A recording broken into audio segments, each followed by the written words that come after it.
तो उस टाइम पर हाथापाई हुई थी सूर्या और असद की। तो हाथापाई में तो इधर ही का बात थी, तो इनने गले वाले पकड़ लिए थे, तो हम सब छुड़ा रहे थे उसे, तो वो छूट नहीं रहे थे। तो फिर उसी बात को लेके वो उस वाली गली में ले गए थे, सामने वाली में, असद को पकड़ के। तो असद, एक लड़के ने, फरहान नाम के लड़के ने, उसने दिया था चाकू असद को। तो उसी ने चाकू दिया, चाकू देके फिर असद ने इधर डाल लिया। फिर इधर ही से सूर्या गया लेके उसे असद। तो ये कह रहा चलो भाई भाई में क्या लड़ाई करना, दोस्त हैं सारे, घूमने चल रहे हैं। तो वो घूमने के बहाने के गले में हाथ डाला उसके, और ये कह रहा, फिर कह रहा था तुमने बकरा करते हुए देखा है? वो कह रहा मैंने ना, मैं खाता हूँ ना मैंने देखा है। तो फिर उसी टाइम पे उसने कहा मैं दिखाऊंगा बकरा कैसे करता है।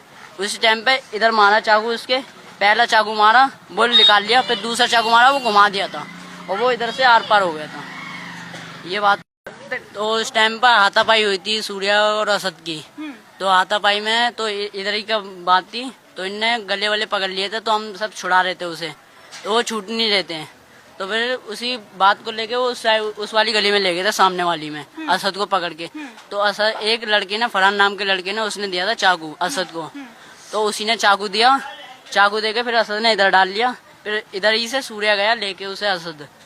तो ये कह रहा चलो भाई भाई में क्या लड़ाई करना, दोस्त हैं सारे, घूमने चल रहे हैं। तो वो घूमने के बहाने के गले में हाथ डाला उसके, और ये कह रहा, फिर कह रहा था तुमने बकरा करते हुए देखा है? वो कह रहा मैंने ना, मैं खाता हूँ ना मैंने देखा है। तो फिर उसी टाइम पे उसने कहा मैं दिखाऊंगा बकरा कैसे करता है। उसी टाइम पे इधर मारा चाकू उसके, पहला चाकू मारा, वो निकाल लिया, फिर दूसरा चाकू मारा, वो घुमा दिया था और वो इधर से आर पार हो गया था। ये बात।